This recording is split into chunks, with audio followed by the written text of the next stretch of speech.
Você está no podcast Conversa de Pai. Eu sou o Rodrigo Serafim e eu estou de volta depois de 3 episódios fazendo edição especial. Conversa de Pai vai até você. Volto para o meu estúdio de origem. Estou aqui para gravar o 22º episódio com essa pessoa aqui, gente, que foi uma inspiração para mim. Ela apareceu no momento que eu estava me reconstruindo profissionalmente, talvez, e ela surgiu e a gente está aí numa parceria aí bem interessante. E ela quem é? É a pessoa que vai falar sobre renovando a maternidade, que ela é engenheira, pós em administração. Após 15 anos no mundo corporativo, transitou para um novo universo. Ela vai contar um pouquinho o que é esse novo universo. Hoje é formada em terapias energéticas, educadora parental e também mentora de mulheres. Estou aqui com Patrícia Nagase. Muitíssimo obrigada pelo convite. Eu estou muito honrada, muito obrigada mesmo. Esse projeto incrível, então estou muito honrada de fazer parte. Paty, quando a gente conversou a primeira vez, eu acho que não existia quase nada. Hoje tem tanta coisa acontecendo. Muitas coisas. Muitas, meu Deus. Tanto eu como você, né? Sim. A gente está se transformando. Sim. Mas antes de a gente falar da nossa transformação e como nós temos nos renovado, eu queria falar do meu propósito. Meu propósito é ajudar pais, mães, educadores e cuidadores a trilhar novos caminhos para uma educação mais respeitosa, mais conectada. Qual é o seu propósito? O meu propósito é renovar mulheres.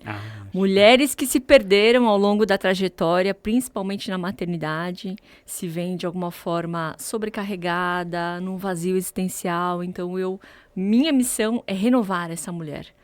Ela encontrar beleza, equilíbrio, alegria, apesar de todas as confusões que acontecem na rotina de uma mulher que tem casa, tem trabalho, tem filhos para gerenciar. Então, eu ajudo essa mulher a se renovar.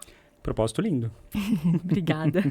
É a nossa proposta ajudando as pessoas, fazendo com que as pessoas sejam, mostrando que elas podem chegar onde elas querem chegar. Exato. Paty, a sua história é uma inspiração. A sua trajetória, tudo que você conquistou. Eu vejo não só na sua comunicação da rede social, que a rede social é muito ali ela é uma foto, né? Ela é um recorte muito pequeno de tudo aquilo que a gente vive. Perfeito. Conta pra gente, como que foi a sua história? Como você chegou até aqui, renovando mulheres? Vou fazer papo aqui direto e reto, né? Pra que eu possa aí trazer um pouco da minha história e, quem sabe, de uma forma inspirar outras pessoas, né? A dar o passo, né? De coragem para fazer mudanças, se assim desejarem, né?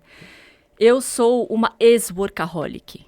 Eu sou uma mulher que saí da faculdade, estava em busca de trabalhar em grandes empresas, multinacionais, estava em busca de um salário bacana, um cargo legal, um notebook, um carro, viajar pelo mundo trabalhando. E eu conquistei tudo isso. Então, o meu desejo saindo da faculdade, ele foi realizado. Então, você comentou, né? Eu tenho 15 anos de trajetória corporativa. Então, eu fui muito feliz e muito realizada em tudo isso, né? Só que chegou um determinado momento da minha vida, principalmente após a maternidade, quando eu saí da licença maternidade para a licença maternidade, eu imaginava que eu ia sair e que eu ia voltar e que a profissional que saiu antes da licença maternidade, ela ia continuar. E que após a licença maternidade eu ia reencontrar essa profissional. E a profissional que saiu de licença era uma profissional que se reconhecia super competente no que fazia, era uma profissional que era super bem avaliada, era uma profissional que resolvia todos os BOs, todos os projetos de tecnologia que eram desafiadores, que muitas vezes estavam dando um monte de problema. A Patrícia era a bombeirona, que ia lá e resolvia o projeto, que ia lá e mudava time, mudava escopo, e entregava. Então, eu não me recordo antes da maternidade de ter fracassado na entrega de um projeto. E quando eu voltei da minha primeira licença maternidade, foi a minha maior frustração. Porque eu voltei para um projeto que deu um puta de um prejuízo financeiro, de que eu tive muitos problemas com o cliente. Então, a minha expectativa de voltar da licença maternidade e reencontrar aquela profissional incrível que saiu para a licença maternidade, esse reencontro nunca aconteceu. E essa foi a minha grande frustração, de querer reencontrar aquela profissional e nunca ter encontrado. E acho que tem um grande aprendizado, que o meu ciclo de vida havia mudado Mas eu não tinha entendido isso. Eu estava querendo reviver um ciclo anterior antes de ser mãe. E não é possível a gente ter um ciclo de vida igual sendo mãe.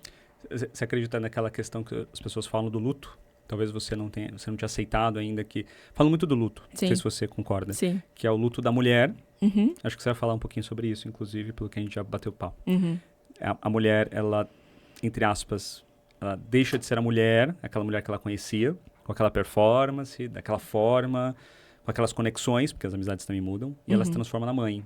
E essa mãe, ela às vezes fica presa àquela vida passada, e essa vida passada, ela vira uma sombra. Porque, por que eu não consigo? Exato. Por que eu não sou mais aquilo que eu era? Por que eu não consigo entregar mais aquele nível de projeto que eu entregava no passado? Exato. Você sentia um pouquinho disso também? Foi exatamente o que eu senti. Acho que foi não ter reconhecido esse ciclo. E uma vez que eu não reconheço, eu não tenho esse luto, né? E aí, só que eu achava até então que era o ambiente que eu estava. Eu achava que era o ambiente de consultoria, que era muito pesado. Eu achava que a minha rotina de trabalho era que me colocava nesse lugar. E aí, o que eu fiz? Eu mudei de empresa. Eu fui para uma empresa que era... não era mais uma empresa multinacional, hoje ela é, mas não era até então. Era uma empresa brasileira, menor. Tudo no externo mudou. Mas a Patrícia não tinha mudado. Ou seja, a minha insatisfação pessoal e profissional, ela continuou, apesar de toda a mudança externa que eu havia feito. E aí eu tive a minha segunda filha, tive a minha segunda licença maternidade, ainda não compreendendo todo o meu novo ciclo como mulher, e estava ainda em busca de voltar a ser a profissional que eu era antes de ser mãe. Só que como eu não me reconhecia, como você falou, eu não me reconhecia como sendo uma mulher que tinha ainda retomado a sua produtividade, a sua capacidade de realização, o que eu fiz? Eu trabalhava mais. Eu trabalhava mais horas. Para compensar algo que você achava que não estava conseguindo atender. Exatamente, para compensar a minha sensação de incapacidade. E eu trabalhava no final de semana, e eu trabalhava depois que as crianças dormiam, e eu acordava mais cedo, e aí eu não me cuidava, eu não fazia nada por mim que não fosse trabalhar. E aí eu fui me colocando num lugar de exaustão física, exaustão emocional, que aí isso me trouxe uma série de consequências, né? Na pandemia, quando eu me vi em casa, tendo que gerenciar tudo isso muito de perto, eu falei... eu não vou dar conta. Não sou mais essa profissional que achava... Não, eu me achava uma mulher incrível. Uma mulher que entregava tudo, que fazia tudo, que era sempre bem avaliada. Como assim? Ela está se sentindo incapaz, que não realiza mais como realizava. E como mãe, se sente julgada, criticada, se sente fragilizada. Como que é isso? E aí, na pandemia, eu sou muito grata à pandemia, porque a pandemia me colocou no chão. Me colocou no chão e me trouxe uma sensação de muita angústia, mas que foi uma baita de uma oportunidade de eu entender que se eu continuasse daquela forma, não ia... nada do que eu gostaria para minha vida ia acontecer. Nem em termos profissionais e nem em termos maternais, né, como mãe. E aí eu decidi fazer a mudança. Decidi sair do mundo corporativo para fazer não sei o quê. Não sabia o quê. As pessoas achavam que... Você não sabia? Não sabia. As pessoas achavam que eu tinha trocado de empresa, mas que não podia dizer qual era a empresa, porque eu saí num momento em que eu estava no auge da carreira. Eu já era uma gerente experiente, eu estava sendo colocada para alcançar outros níveis de liderança, né? Então, as pessoas achavam que eu estava fazendo alguma transição que eu não podia falar. Mas a grande verdade, as pessoas nem me entendiam, né? Como assim, Patrícia? Você vai sair de uma carreira que você está super bem posicionada para fazer, você não sabe o que você vai fazer? Como assim? Elas achavam que era uma questão da pandemia. Eu lembro que o meu período de... Como que chama? O período depois que você pede demissão, que você tem que ficar na empresa? Esqueci agora. Aviso prévio? O aviso prévio. Meu aviso de prévio, acho que foram quase 3 meses. O meu 90 último dias. dia da empresa, eles perguntaram, Patrícia, você realmente vai sair? Eu falei, sim, eu vou sair. Porque eles achavam que no meu aviso prévio eu ia mudar de ideia. Então eu não tinha clareza do que eu ia fazer. Eu só sabia que o que eu estava fazendo não estava me colocando num lugar, primeiro de saúde, né? Porque eu estava exausta. Em vários momentos em que eu achava que eu deveria sentir alegria, com viagem com amigos, família. Cara, eu não sentia. Eu era uma pessoa que estava apática. Então, espera aí, uma coisa estava acontecendo no seu trabalho, isso afetar em todas as esferas da sua vida. Perfeito. É isso. Perfeito. E é que não é no trabalho, né? Ah, é. E aí é uma questão interna, né? Que a gente acha que é o trabalho, Boa, perfeito. mas de Concordo. verdade é uma questão interna Somos minha. uma pessoa só, não somos vários. Né? Não tem várias Patrícias. Exato. Era uma questão muito interna minha, né? Que não conseguia encontrar alegria em nada do que acontecia, né? E aí a pandemia me trouxe essa possibilidade de falar, cara, o que você está fazendo não vai te levar para onde você quer, onde você deseja, mas você também não sabe o que é. Mas aí pela primeira vez na vida, eu me dei a oportunidade de parar.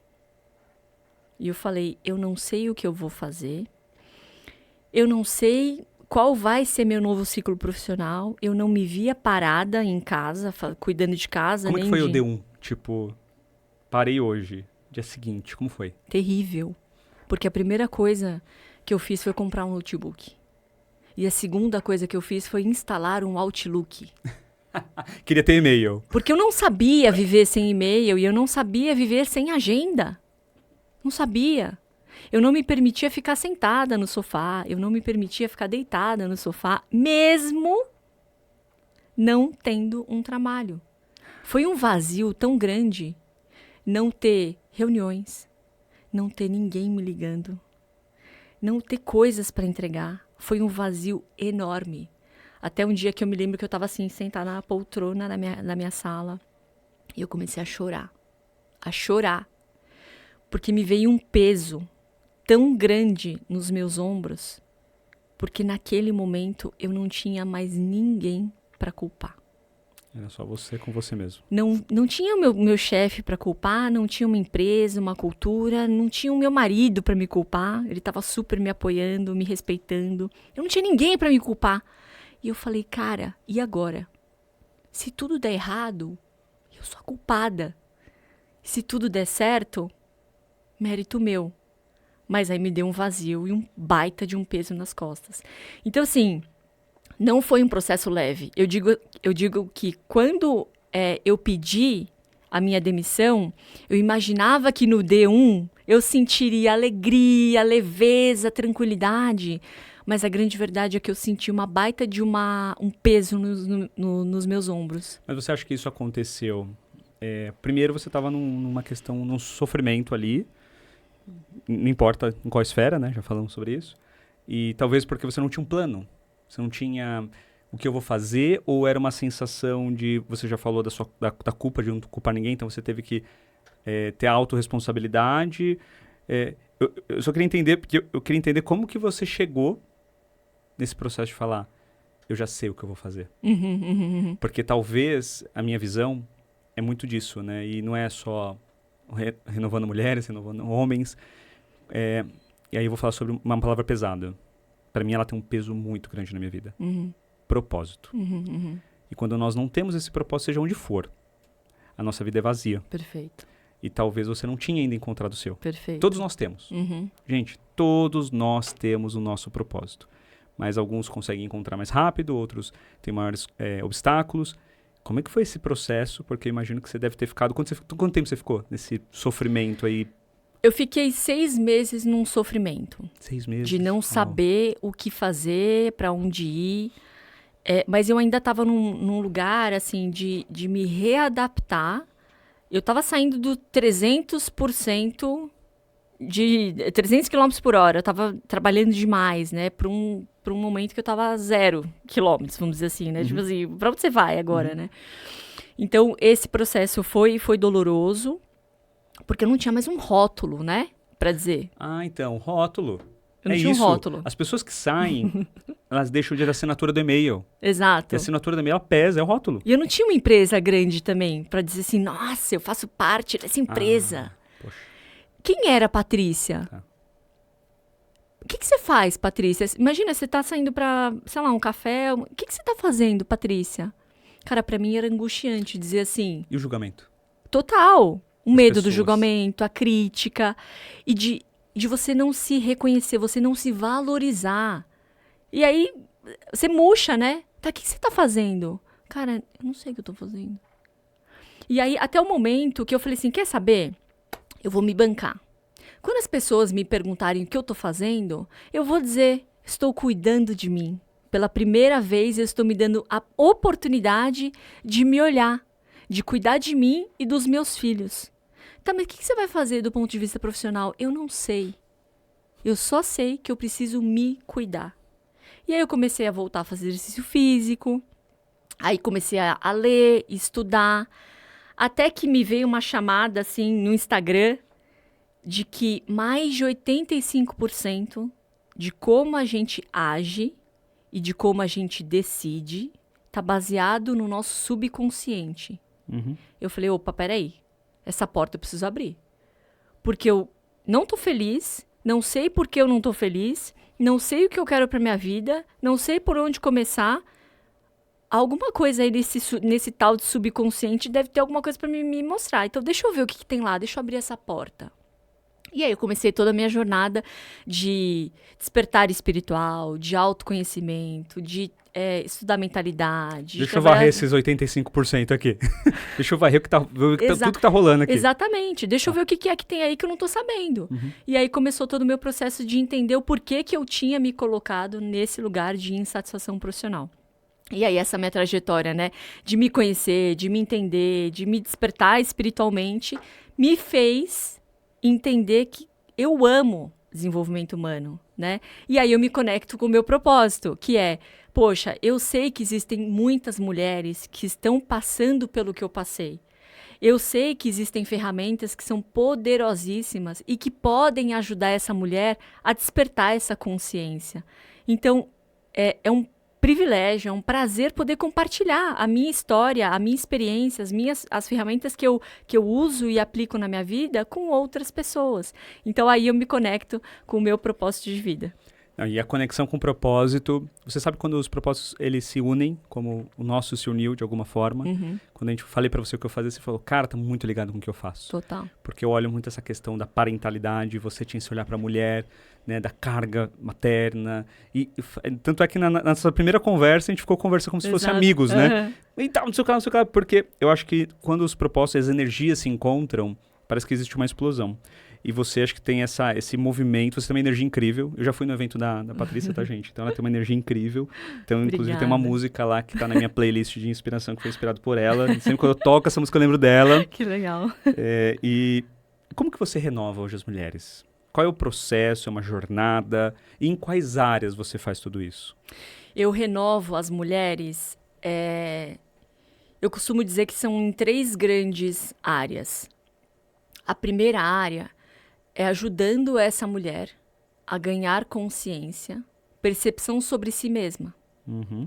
Porque muitas vezes essa mulher, ela tá insatisfeita, mas ela não sabe o porquê, e falta ela ter o olhar interno. Perfeito.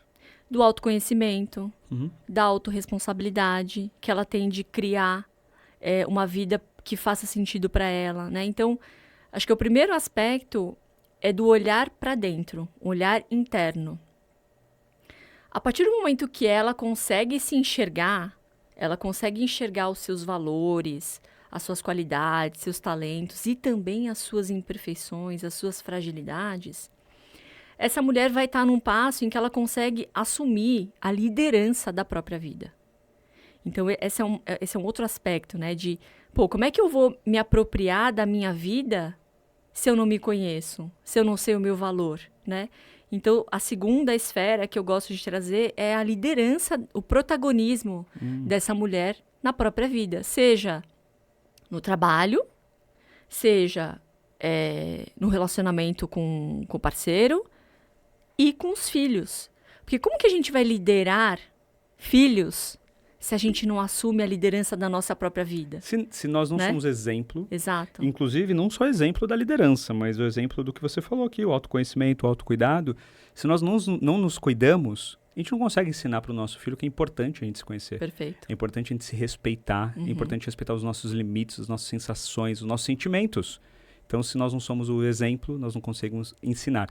E tem uma frase muito boa, que eu não sei quem falou, como muitas frases que existem por aí, que é, se nós não tivermos isso também, a gente não consegue ensinar. Perfeito. A gente não consegue reproduzir. Perfeito. Então, é Perfeito. isso que você está falando. Muito legal. Perfeito. E eu acho que nessa fala que você está falando, eu vi muitos desafios em lidar com as emoções quando eu tô exercendo o meu papel de mãe. Então, assim, como que eu lido com raiva? Como é que eu lido com medo?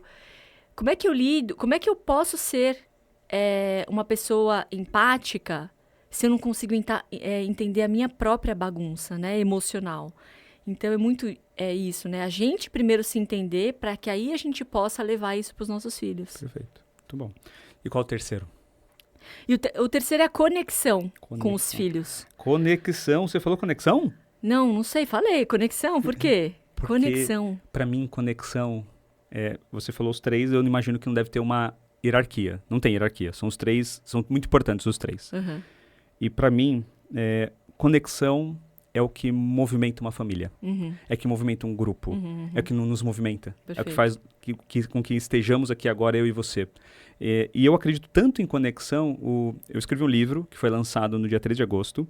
E esse livro, eu falo exatamente sobre isso. Que legal. Sobre o vínculo dos pais com os filhos.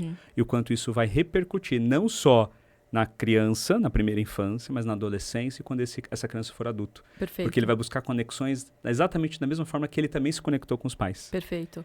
E é legal você dizer isso pelo seguinte, nesse processo de eu me reconhecer como fisicamente exausta, emocionalmente exausta, eu também me coloco num lugar de desconexão com meu filho. Concordo. Eu falei no episódio 21, eu falei com a... Pode ser que eu tenha errado o número, tá? A chance é grande. Mas foi o último episódio, antes de você, da semana anterior. Eu falei com a Bruna Garrocino, e ela fala sobre tela. E ela fala como a tela é prejudicial para a desconexão da família. Como assim a tela é prejudicial? Sim, porque nos momentos que você precisa estar com seu filho, às vezes a tela está no meio. Seja numa mesa de jantar ou almoço, e não é um julgamento, é apenas uma constatação. E quando você fala de desconexão, você está falando talvez num nível um pouco mais profundo, não é só uma tela, óbvio, mas você fala de uma questão de um desgaste muito grande dessa mãe, e pode ser do pai também. Perfeito. E esse desgaste, que nós podemos chamar de burnout, nós podemos chamar de esgotamento, de estafa e vários outros nomes, estresse, ele faz com que você viva de forma até alienada. Perfeito. Porque tem coisas que você não quer nem se envolver. Perfeito. Você está tão cansado, não é verdade? E até um tema que você trouxe algumas vezes, que eu já vi você falando, sobre o burnout materno. Eu não sei se tem alguma coisa a ver com essa desconexão que você comentou agora. Perfeito. Tem alguma coisa a ver? Total. Porque quando a gente está num lugar de exaustão física e emocional, você acha que uma pessoa, um pai, uma mãe, que está exausto fisicamente, vai ter energia para correr com as crianças? Não vai. Não vai querer ficar no sofá. Você acha que um adulto que está esgotado emocionalmente vai conseguir lidar com crises, birras que eventualmente tenham, seja em casa ou seja fora? Não. Então vai criando essa desconexão. Então o burnout parental, que ele vem dessa exaustão física e emocional, ele traz uma série de consequências. O distanciamento emocional com os filhos, ele traz uma desidentificação das tarefas parentais. Ou seja, Verdade. eu não quero exercer isso, quero fugir disso, né? É uma sensação de frustração gigante para os pais. E pior, existe também o perfeccionismo, né? Porque tá todo mundo dizendo, não, porque você tá fazendo errado, porque tinha que fazer desse jeito, né? E aí você busca ser aquela mãe, aquele pai perfeito, mas a realidade é que por dentro você tá se sentindo incapaz de gerenciar tudo isso, né? Mas eu gosto de dizer que, assim, para mim, o distanciamento emocional com os filhos traz uma série de consequências, né? Como você falou, para essa criança que daqui a pouco é um adulto, cria essa desconexão com os filhos. E o que eu acho que é importante a gente levar como mensagem, né? Que se você mãe, se você pai, sente que de alguma forma você está desconectada com os seus filhos, é importante que antes de você ir em busca dessa conexão, que você se conecte com você mesma. E eu escutei isso da minha terapeuta na época da minha transição, essa facada. Mas você aceitou? Você aceitou? Eu aceitei, porque eu me via vazia. Tá. Eu me via desconectada. Eu me via, assim, sem saber o que fazer. Então... Porque isso é um tema tão profundo também, porque quando você fala de desconexão, quando você fala... isso está acontecendo, por exemplo, você falou uma palavra aqui, birra. Eu não acredito na birra, tá? Porque a birra, para mim, ele é um reflexo do que está acontecendo, está rolando na configuração familiar. Perfeito. E às vezes essa birra, falam muito do Terrible Two, coisas assim, que não existe, na verdade, é um momento fantástico. Wonderful. Wonderful Two. Um momento lindo, porque é quando a criança está começando a fazer o primeiro salto. É aquela primeira poda neural que ela vai ter. Então, existe um processo que ele está começando a conhecer muita coisa. E a pessoa pega e coloca um rótulo, birra. Aí coloca um rótulo que aquela criança não faz o que eu peço. E a importância do não para essa criança. Então, muitas pessoas falam que a birra, que o choro irrita, dá gatilho. Dá vontade de bater às vezes? Dá. A gente não pode ser hipócrita. Mas, ao mesmo tempo, a gente tem que ter ali aquela empatia, aquele cuidado com a gente mesmo. Porque, vou falar agora mais ou menos o que você falou. Que eu tenho uma amiga minha, inclusive, que ela tatuou essa palavra. Tudo começa na gente. Perfeito. Exatamente. Que é o que você falou, é o que a sua terapeuta falou. Perfeito. Porque se os seus filhos, se você não está bem com os seus filhos, se você não está bem nas suas demandas ali das coisas que estão acontecendo, para um pouquinho, respira. Porque às vezes os nossos filhos também, eles nos colocam numa posição de desacelera. Pai, mãe, desacelera um pouco. A Ana faz isso. Às vezes eu tô lá naquela pegada maluca de coisas acontecendo e ela entra no escritório, fala, papai, você não vai brincar comigo? Meu movimento natural é, filha, não dá agora, papai tá trabalhando. Quando ela sai, eu fico pensando, será que é o chamado dela? Será que ela tá sentindo eu a 300% e ela tá querendo covar 80%? 50%, ali 50 km por hora, que é o que você falou lá atrás. Sim, total. E eu acho que nós temos uma geração de adultos que estão trabalhando demais, estão com uma sobrecarga enorme, né? Mas hoje eu vejo que os nossos filhos, eles estão querendo nos ensinar uma série de questões muito profundas, só que geralmente os pais estão muito ocupados para aprender, né? Verdade. Que é um pouco do que você está falando, né? É verdade. Vamos parar para refletir? O que meu filho, quando ele está se desestabilizando emocionalmente, ele está querendo me ensinar? Ele está querendo me ensinar que eu também não estou sabendo lidar com isso? E o que eu estou fazendo com isso? Eu estou querendo simplesmente que meu filho mude o comportamento dele sem olhar para o meu? Né? Então, tem aprendizados muito profundos, mas que quando a gente está muito ocupado, a gente não percebe. Uma outra frase. Tô bom das frases hoje. Uma outra frase que eu também recebi recentemente, que me falaram. Quando nós estamos num nível de ignorância sobre determinados assuntos, um nível de consciência muito baixo, aquilo não existe. Perfeito. Então, se você não sabe que tudo isso aqui que a gente está falando agora é uma coisa realmente que está acontecendo, para você não existe. Perfeito. Como da mesma forma que não existiam muitas coisas para você. Quando você estava naquela pegada maluca do Orca Rock. Deixa eu fazer uma pergunta para você. Você falou que você renova mulheres. Quando eu fui no seu evento lá em fevereiro? Quando foi? Abril, acho. Abril? Foi depois do meu? Acho que foi. É? Não foi antes. Foi antes, foi fevereiro. Foi um pouquinho antes. antes, foi um mês antes do meu. Quando eu fui naquele seu evento, você mostrou alguns números. Números bem, inclusive, marcantes ali. Perfeito. Com relação à realidade. Foi uma pesquisa que você fez, se você quiser comentar depois. Perfeito. Mas o que eu quero te fazer é uma outra pergunta, que talvez você pode extrair dessa pesquisa que você fez. Quais são os maiores desafios hoje das mulheres nesse processo de renovação com relação ao equilíbrio da mulher, da mãe, da profissional? Quais são os maiores desafios?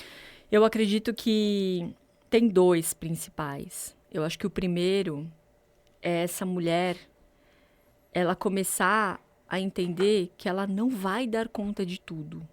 Tá. A menos que ela defina o tudo. É o que é esse tudo? O que é esse tudo? Nossa, eu falei isso hoje. Né? Uma pessoa falou assim pra mim. Eu usei essa frase. A pessoa falou assim, Pô, Rodrigo, mas você tá dando conta de tudo. Eu falei, o que é o tudo? Porque eu não estou. E eu tô bem com isso. Às vezes eu me frustro, porque eu queria dar conta de tudo. Porque eu falo, nossa, se eu conseguisse fazer isso e aquilo. Cara, mas se eu conseguisse, esse verbo não tá rolando. Então, legal, pode continuar. Desculpa. Então, eu acho que a primeira questão é a mulher assumir e reconhecer que ela não vai dar conta de tudo, a menos que ela defina o que é o tudo para ela, né? E geralmente nós mulheres queremos dar conta de tudo que inclusive nos é demandado, né? Então, o que nos demandam em casa, o que a família nos demanda, o que trabalho nos demanda, o marido demanda, todo mundo demanda. Se essa mulher, ela não tem a clareza do que é importante, do que é prioridade para ela, ela vai ser consumida por uma série de demandas que chegam para ela e ela vai se colocando num lugar de muita sobrecarga. E pior, ela se coloca num lugar de sobrecarga, ela está cansada e ela não tem tempo para entender o que é importante para ela, porque ela está sendo tão demandada. Então, eu acho que a primeira questão é assim, entender que o tudo precisa ser definido. E uma vez que esse tudo ele é definido, passa por você começar a dizer não para o que não faz parte do tudo. Mas é desafiador. Muito desafiador. Porque dizer não para eventualmente pessoas, coisas que antes você dizia sim, passa por uma mudança. Assim, como assim? Ela não vai fazer? O que aconteceu? Ela entrou no mundo do autoconhecimento e agora ela tá toda arrogante.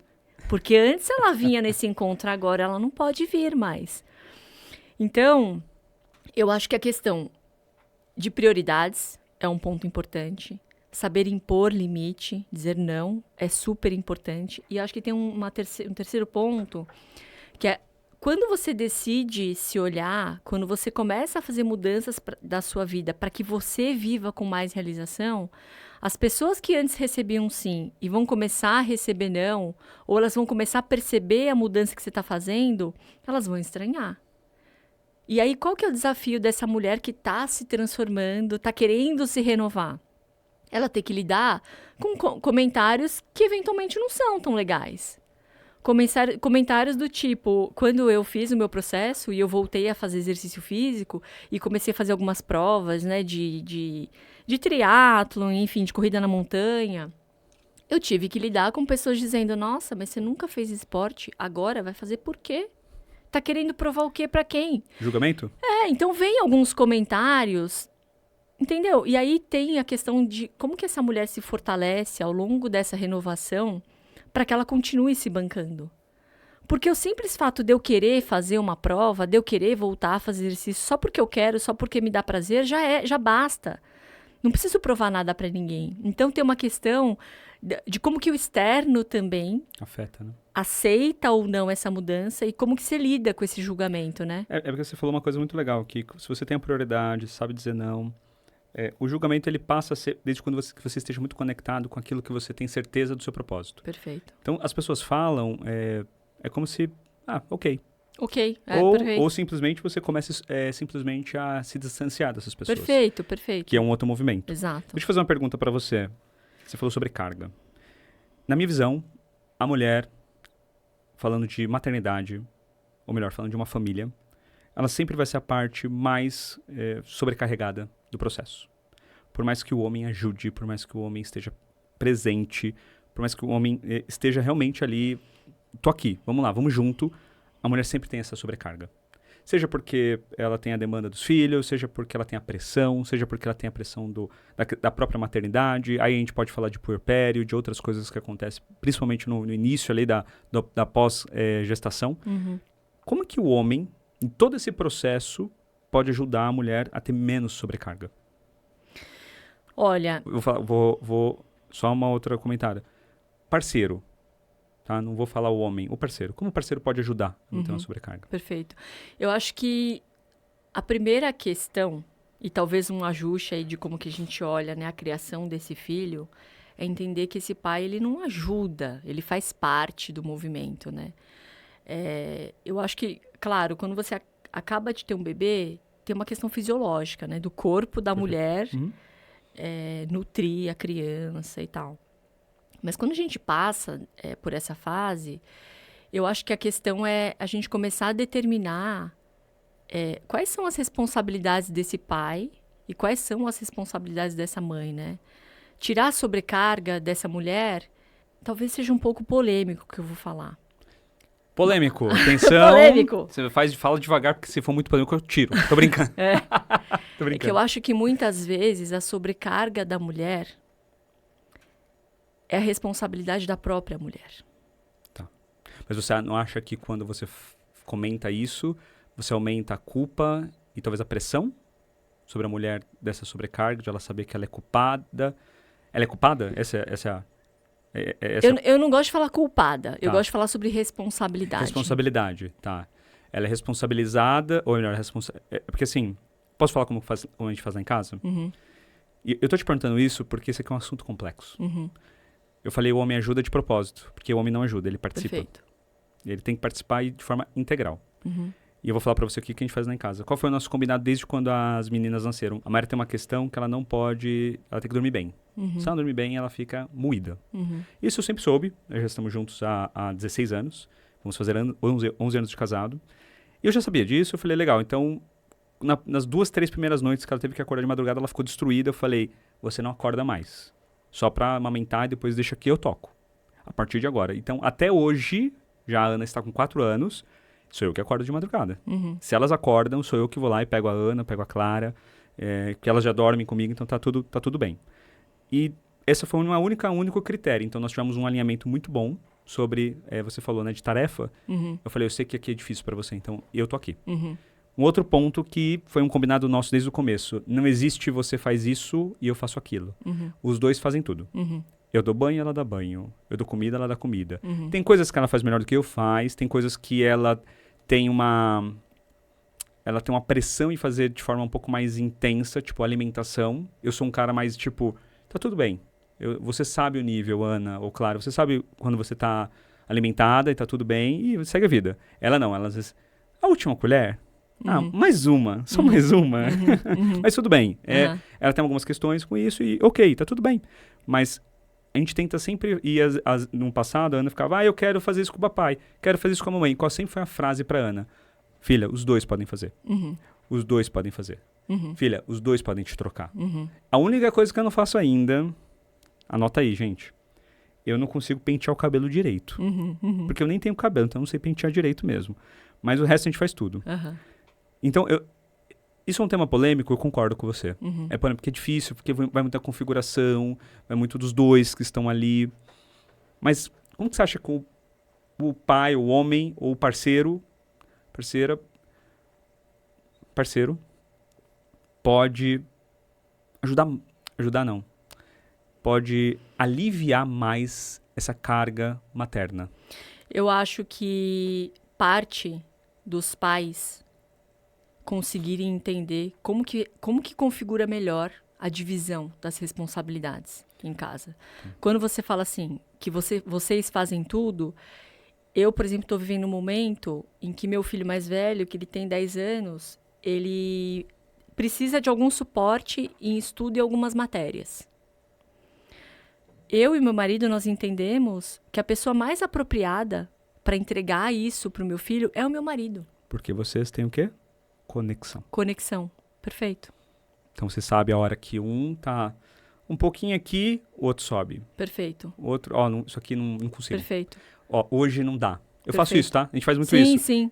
Hoje Perfeito. esse choro aqui não consigo. Perfeito.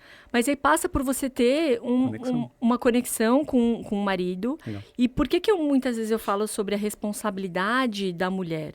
Porque muitas vezes, e eu vejo isso, né? Mulheres chegando em programas de mentoria, imersão e tal, e reclamando da falta de apoio que elas têm dos parceiros, mas ao mesmo tempo essa mulher, ela quer controlar tudo.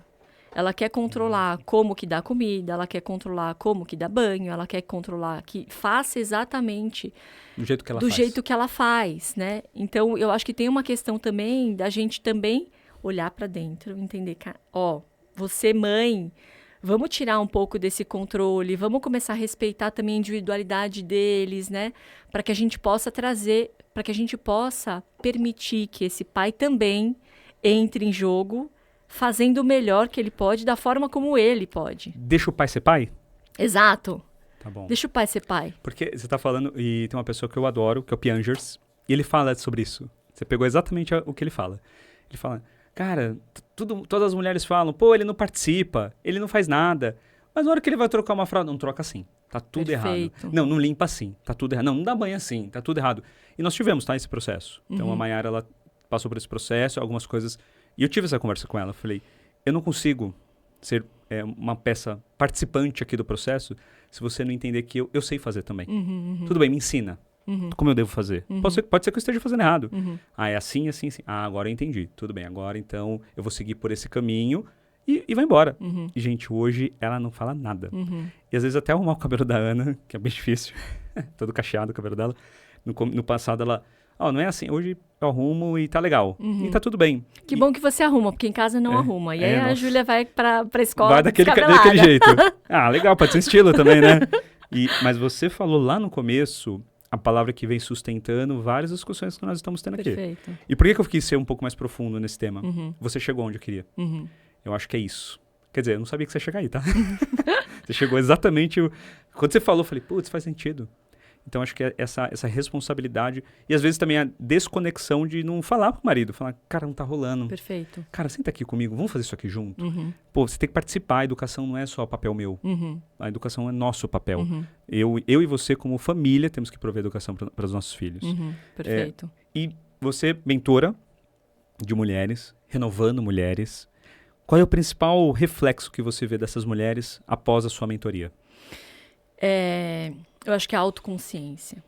Legal. A autoconsciência do porquê se colocou no lugar que está. A autoconsciência do que precisa ser feito para que ela chegue num lugar que ela quer chegar. Perfeito. Eu acredito que a mudança ela vem a partir do movimento, a partir da ação, a partir de tomada de decisão, a partir de mudança do comportamento. Existem pessoas que geram essa consciência e dizem, ok, mas não vou fazer a mudança. Existem pessoas que geram essa consciência e que decidem tomar as medidas na vida para mudar.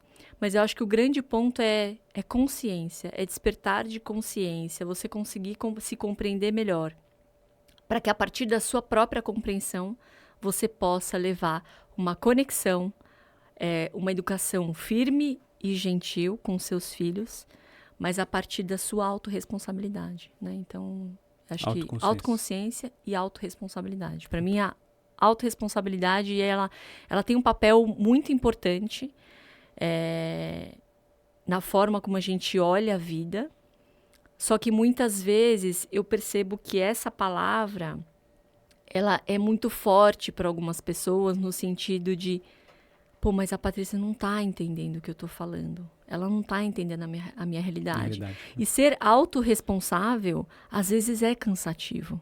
Concordo. Porque quando a gente tem consciência e a gente tem autorresponsabilidade e as pessoas que estão ao nosso redor não têm, às vezes dá vontade de falar, cara, que vontade de não ter essa consciência, né? Mas uma vez você viu, não dá para desver, né? É ignorância uma bênção? Exato, às vezes, né? Às vezes. Né? Vamos lá, somos seres humanos, eu gostaria de não saber disso, né? Sim.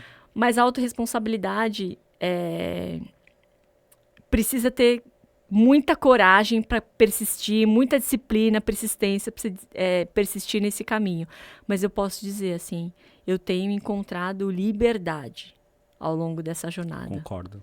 Quanto mais libertador. Autorresponsabilidade, você consegue se libertar de várias amarras que a gente vai construindo e se amarrando ao longo da nossa vida. Por quê? Consciência, liderança e conexão, quando você adquire, você ganha uma autoridade. E a autoridade é para você ser quem você quer ser. Perfeito. Eu falei no episódio 19, eu falei com a Mari Martson, que é uma educadora parental, sobre autenticidade. E o momento que a gente perde a nossa autenticidade, pode ser lá na nossa infância, a gente deixa de querer ser quem nós somos e querer agradar a todos. Aí é o que você falou, de fazer coisas que a gente não quer fazer, falar assim para todo mundo, falar assim para todas as coisas que aparecem. Perfeito. E quando você se posiciona, você sabe exatamente o que você quer fazer, qual é o seu propósito, Perfeito. por que você está aqui, que é isso que você gera. Você renova as mulheres para elas encontrar esse caminho. Exato. Esse caminho ele é longo. Ele é eterno, na minha visão. Ele é Autoconsciência, autoaprendizado, autorresponsabilidade, tudo isso é eterno. Cara, isso aqui realmente depende de mim e não rolou. Então, deixa eu ver o que eu vou fazer pra rolar agora. Perfeito. E deixa eu entender como que tá minha cabeça aqui, deixa eu sentir, deixa eu ver o momento presente, deixa eu viver o momento presente, deixa eu sentir o que tá acontecendo aqui agora. Agora eu tô no momento presente com você. Agora eu tô anotando aqui tudo que você tá falando que eu tô aprendendo, você tá me ensinando. Obrigado. Eu estou aprendendo muito também. E é uma troca, porque eu estou presente. Sim. Chega no final, nosso podcast, nosso episódio de hoje. Ah, já? Já. É um papo muito legal, né? Tô Eu pensando amo em fazer, falar sobre isso. Eu tô então... querendo fazer uns podcasts de 3 horas. Ai, maravilhoso. Tô pensando aí, fazer uns podcasts diferenciados. Eu tenho 2 perguntas que eu faço para todos os convidados. A primeira pergunta é, se você tivesse o poder de mudar o mundo, o seu mundo, pensa aquele mundo que você está envolvida, que você conhece, o que você mudaria? Eu acho que está muito conectado com o que nós já falamos. Primeiro é entender que você é responsável pela sua própria felicidade. Então é a autorresponsabilidade. Se você está infeliz, é a sua responsabilidade se tirar desse lugar. E o segundo é que a gente tenha disciplina para ser feliz. Tá. Porque os desafios vão vir. As pessoas que vão criticar e falar mal vão vir. Mas que a gente não se deixe cair nessa vibração energética de culpa, raiva, ressentimento. Que a gente tenha disciplina de se manter numa energia de alegria, de gratidão, de amor. E pode ser estranho dizer isso. Mas se você olhar ao seu redor, veja se você não percebe mais pessoas mais disciplinadas em serem infelizes e insatisfeitas, querendo culpar os outros, do que pessoas disciplinadas em quererem ser felizes. Então, que a gente tenha disciplina de ser feliz. Uma disciplina. Exato. Bonito. Eu tenho uma meta de viver até 100 anos. Já te contei isso? Não. Eu tenho uma meta. É. E uma pessoa chegou pra mim e falou... Algumas pessoas já fizeram esse comentário. Hoje eu fingi que eu não ouvi. E as pessoas perguntam assim pra mim, mas por que você quer ficar aqui até 100 anos? Sabe o que eu respondo? Porque eu amo a minha vida. Eu amo o que eu tenho. Eu amo cada segundo que eu vivo. E eu quero viver o máximo que eu puder. E na minha cabeça, 100 anos é uma idade bacana acho que é um bom legado pra deixar pras minhas filhas e meus netos e talvez meus bisnetos, não sei, quem sabe. Legal. E minha última pergunta, o que é família pra você? Eu poderia trazer uma resposta mais básica, dizendo que talvez a família seja o que me vem primeiro é a base da vida. Mas eu queria trazer uma descrição mais profunda, talvez. Até conectada com a minha visão espiritual. Família, para mim, é o motivo da nossa existência e a oportunidade de nós evoluirmos mentalmente, emocionalmente e espiritualmente. Eu não acredito que nós estamos na nossa família por acaso. E eu não acredito que os nossos filhos estão aqui por acaso. Eles vieram para nos trazer a oportunidade de nós evoluirmos, né? E aí, rapidamente falando, quando eu olho pro meu contexto, eu venho de um contexto em que eu tenho uma ancestralidade que tem uma educação mais rígida, né? Eu sou descendente de oriental. E eu acredito muito que grande parte do meu processo evolutivo é eu saber lidar com uma educação que não é tão rígida, que não desconecta muito aquele ser humano, sabe? Que é o meu filho. Então, o meu filho vem para me mostrar que eu fui uma mulher, uma mãe que muitas vezes foi muito autoritária, que muitas vezes foi muito rígida. E eu decidi que eu quero quebrar esse ciclo. Que para mim faz parte construir um novo ciclo a partir de agora. Então, para mim, a definição de família é mais profunda. Fui muito profundo em conseguir me expressar, não? Você foi perfeita. Sabe por que você foi perfeita? As minhas filhas me transformam todos os dias. Eu quero ser uma pessoa melhor por causa delas. Perfeito. Todos os dias. Perfeito. Todos os dias. Perfeito. Tipo, não tem um dia que isso não aconteça. Perfeito. Então, quando você fala isso de quebrar ciclo, é o que eu acredito. Perfeito. E elas quebram. Eles quebram. Perfeito. Eles quebram. Perfeito. E nós quebramos. Perfeito. E quando eu olho a minha história, por que eu fiz a transição de carreira? Pelos meus filhos, com o objetivo de me conectar com os meus filhos, de eu entender que, cara, eu não tô sendo uma pessoa suficiente, ou pelo menos a pessoa que eu gostaria de ser.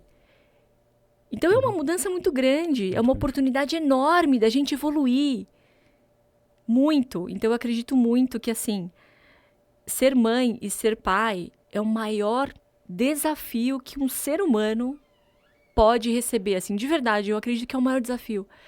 Mas é a maior e excelente oportunidade da gente crescer como ser humano. Então eu sou muito grata por todos os desafios que eu enfrentei e continuo enfrentando. Porque a cada desafio que eu enfrento, eu percebo um monte de aprendizado. Nossa. E que me torna uma melhor mulher. Então, é isso. Muito bom. Nossa, eu adorei. Então, como as pessoas te acham nas redes sociais depois de toda essa explicação da família? Olha para a câmera da verdade e diz como as pessoas te encontram. @Patrícia Nagase. Se você deseja se renovar, venha para o movimento, que eu tenho certeza que a gente vai se renovar todos os dias. É isso aí, a camiseta dela. Obrigado a você que ficou até aqui. Patrícia, antes da gente encerrar, eu quero te entregar. Isso aqui é um projeto que eu estou envolvido, Reeducando com Afeto. É um projeto que é criado pela Nathalie Suzani. Eu estou junto com ela, a gente está desenvolvendo aí, querendo levar emoção para todo mundo, para todas as casas. É um jogo da memória que ensina as crianças a falarem sobre emoções. Olha que legal! Então você pode brincar com seus filhos, Uau, depois você me conta o que você achou. Obrigada pelo presente, obrigada pela tenho oportunidade. Certeza. Eles vão aprender a falar sobre emoção, que é um dos nossos objetivos, né? Nossa, demais, com certeza. Muitíssimo obrigada, amei. Obrigada pela oportunidade, muito sucesso no podcast. Obrigado. Obrigado você que ficou até aqui, obrigado você que está curtindo os nossos vídeos. Semana que vem, mais um vídeo aqui pra você. E semana que vem começa o mês das crianças. O que será que a gente vai inventar, hein? Tô com uma ideia maluca aqui, hein? Se preparem. Tchau. Tchau.